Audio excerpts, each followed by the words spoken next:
Income tax file ചെയ്യുന്നത്. എൻ്റെ അല്ല, ഒരു ക്ലയൻറ്റിൻ്റെ.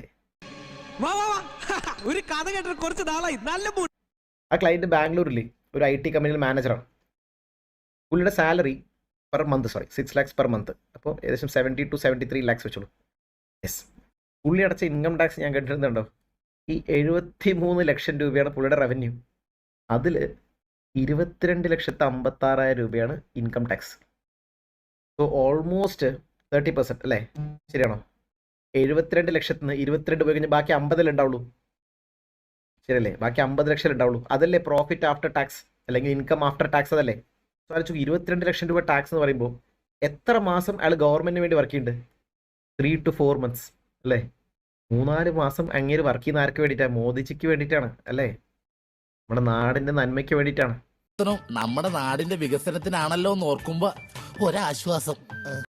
ഇയാൾക്ക് 72 ലക്ഷം രൂപ ശമ്പളം കിട്ടിയതിൽ 22 പോയി കഴിഞ്ഞാൽ ബാക്കി എത്രയുണ്ട്? 50 ലക്ഷം ഇല്ലേ?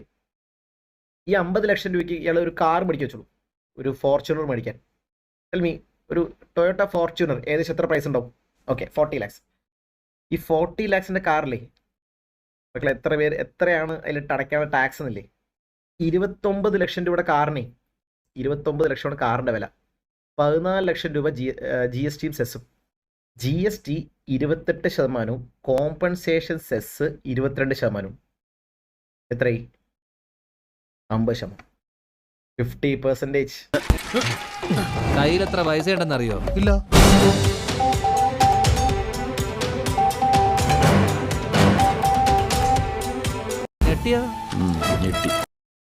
Who will be more happy അല്ലേ?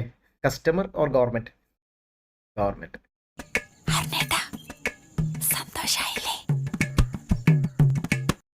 അശ്വിൻ അയച്ച മെസ്സേജ് ഗംഭീരം. Well done.